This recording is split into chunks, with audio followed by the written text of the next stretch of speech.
Assalamualaikum warahmatullahi wabarakatuh. Saya perwakilan dari kelompok 19 yang beranggotakan Pipin Eka Nasrita, Anggraini Nur Pertiwi, Cintia Dewi Ayuning Tias, Oktavia Wijaya Raharjo, dan Novi Irianti akan mempresentasikan hasil diskusi kami terkait kegiatan PKL di Usaha Kecil Obat Tradisional Saptasari. Pertama-tama, saya akan memberitahu sedikit mengenai visi dan misi dari pabrik jamu Saptasari. Visi dari UKOD Saptasari yaitu untuk menjadikan jamu berkualitas yang mendukung pemerintah Indonesia dalam mewujudkan kesehatan masyarakat yang lebih baik. Kemudian untuk misinya, yang pertama yaitu meningkatkan sumber daya manusia yang bekerja di pabrik jamu Saptasari. Yang kedua, menggunakan bahan-bahan baku yang berkualitas untuk membuat produk di pabrik jamu Saptasari. Kemudian yang ketiga, untuk meningkatkan kualitas proses produksi yang meliputi peningkatan kebersihan dan keamanan dalam pembuatan produk di pabrik jamu Saptasari. Berikut beberapa kegiatan PKL yang telah kami lakukan di pabrik jamu Saptasari. Yang pertama yaitu pengadaan bahan baku, yang kedua proses sortasi, yang ketiga proses pencucian, yang keempat proses pengeringan, yang kelima penimbangan bahan awal basah atau segar, yang keenam perajangan, yang ketujuh proses penggilingan, yang kedelapan proses pengayakan, kemudian pengemasan. Pengemasan sendiri terdiri dari 3 pengemasan, yaitu ada pengemasan sediaan minyak, pengemasan sediaan kapsul, dan pengemasan sediaan serbuk. Kemudian pengepakan, pengepresan, dan pembuatan sediaan. Yang pertama, saya akan menjelaskan sedikit mengenai pengadaan bahan baku yang ada di UKOD Saptasari. Bahan baku di UKOD Saptasari dilakukan dengan memesan bahan baku dari pengepul Simplisia tangan pertama. Di UKOD Saptasari terdapat 2 pengepul rutin yang selalu mengirimkan sediaan Simplisianya yang habis di UKOD Saptasari. Pengepul yang pertama yaitu berada di Jalan Gudean, dan yang kedua yaitu penjual Simplisia di Pasar Beringharjo. Kemudian proses sortasi. Proses sortasi di UKOD Saptasari dilakukan pada rimpang atau daun guna untuk memisahkan bahan asing dari Simplisia yang akan diproduksi. Contohnya waktu itu kelompok 19 pernah melakukan sortasi pada daun cengkeh. Daun cengkehnya dipisahkan dari batangnya, sehingga yang digunakan itu hanya daunnya saja. Batangnya dipisahkan untuk dibuang.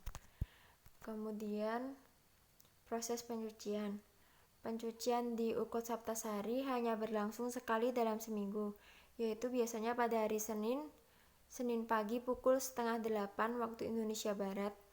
Pencucian dilakukan 2 kali dengan menggunakan air bersih, air mengalir dari keran langsung, yang bertujuan untuk mengurangi kontaminasi mikroba pada Simplisia. Kemudian proses pengeringan. Pengeringan di UKOD Saptasari dilakukan secara langsung tanpa diberi kain penutup. Jadi Simplisia, lalu di atasnya ada atap asbes yang terbuat dari plastik dan berwarna bening. Kemudian di atas asbes langsung terkena ke sinar matahari. Pengeringan ini berguna untuk meniriskan air dari sisa hasil pencucian agar didapatkan hasil Simplisia yang kembali kering. Kemudian penimbangan bahan awal basah. Penimbangan ini dilakukan untuk mengetahui berat Simplisia awal yang akan digunakan sebelum produksi pembuatan jamu dimulai. Kemudian perajangan. Perajangan di UKOD Saptasari dilakukan untuk mengecilkan dan memisahkan suatu bahan Simplisia. Kemudian penggilingan. Penggilingan di UKOD Saptasari dilakukan untuk memperoleh sediaan Simplisia yang lebih halus dalam ukuran kecil. Penggilingan di UKOD Saptasari terdiri dari 2 macam alat, yaitu yang pertama alat yang terbuat dari stainless steel, yaitu untuk penggilingan jamu yang diperuntukkan untuk jamu manusia. Kemudian yang kedua, alat yang terbuat dari besi itu untuk menggiling Simplicia jamu yang untuk khusus jamu hewan. Kemudian pengayakannya dilakukan untuk mendapatkan ukuran serbuk maksimal yang diharapkan. Pengayakannya menggunakan mesin dan di Saptasari terdapat 2 mesin juga. Kemudian pengemasan yang pertama yaitu pengemasan sediaan serbuk. Ada yang secara manual yaitu dengan menimbang sebanyak 7 gram dimasukkan ke kertas perkamen, kemudian diberi lem, dimasukkan lagi ke pembungkus yang sudah ada label jamu. Kemudian pengemasan serbuk yang selanjutnya yaitu ada yang sudah menggunakan mesin. Khususnya untuk jamu hewan itu selalu dikemas menggunakan mesin. Kemudian pengemasan sediaan minyak di jamu Saptasari yaitu untuk sediaan minyak sangkal putung itu dilakukan secara manual dengan mengukur 100 ml minyak dimasukkan ke dalam botol, kemudian diberi tutupnya dan diberi plastik, kemudian dipres. Kemudian pengemasan sediaan kapsul itu juga dilakukan secara manual yaitu dengan memasukkan Simplicia ke dalam kapsul kemudian ditutup. Kemudian ada proses pengepresan. Pengepresan ini dilakukan jika sudah selesai melakukan pengemasan jamu pada tahap pertama. Setelah pengemasan jamu tahap pertama, biasanya jamu itu dijadikan dalam satu bungkus dijadikan dengan 10 isi jamu, kemudian dipres satu persatu sebelum selanjutnya dimasukkan ke dalam kardus. Kemudian pembuatan sediaan di Ukot Saptasari terdiri dari 2 sediaan yaitu Venteriner dan sediaan minum.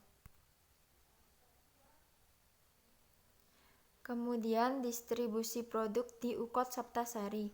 Produk yang sudah jadi dilakukan proses distribusi dengan menggunakan ekspedisi dan dengan menyalurkan produk terlebih dahulu di kantor penjualan jamu Saptasari yang berada di Jalan Taman Siswa. Berikut dokumentasi yang kami peroleh dari Ukot Saptasari, yaitu ada tempat penyimpanan bahan baku di sebelah kiri, kemudian di sebelah kanan ada tempat pengeringan. Kemudian ada tempat penyimpanan serbuk Simplicia di sebelah kiri. Kemudian yang di sebelah kanan ada ruang ganti. Kemudian di sebelah kiri ada tempat penyimpanan serbuk jamu. Yang di sebelah tengah ada WIP produk antara. Dan sebelah kanan ada ruang produksi serbuk. Kemudian ada mesin penggiling yang di sebelah kiri. Yang di tengah yaitu alat pengayak yang digunakan. Kemudian di sebelah kanan ada mesin penggiling jamu juga. Jadi mesin penggilingnya kan tadi ada 2, yang satu untuk jamu khusus manusia dan yang satunya lagi untuk jamu yang khusus hewan. Kemudian ada ruang pengemasan primer 1 di sebelah kiri. Kemudian yang di sebelah tengah yaitu ada mesin pengemas jamu serbuk. Ini mesin yang pengemasannya tidak secara manual, sudah menggunakan mesin. Kemudian di sebelah kanan ada ruang pengovenan. Kemudian ada alat pengovenan, kemudian ada alat evaporasi, dan kemudian yang di sebelah paling kanan yaitu ada ruang ekstraksi. Berikut contoh-contoh. Ini contoh kardus yang digunakan. Setelah dilakukan pengepresan tadi, dimasukkan ke dalam kardus ini untuk yang jamu hewan. Nanti yang untuk jamu serbuk yang bukan jamu hewan yaitu buat jamu manusia, kardusnya ada lagi. Lalu untuk berikut contoh kemasan dalam sediaan serbuk. Ini contoh kemasan yang pengemasannya dilakukan secara manual, yaitu dengan menimbang satu persatu. Ada jamu Rekamor, sariawan lambung, jamu marap. Kemudian yang ini kemasan produk minyak untuk minyak sangkal putung. Lalu terima kasih.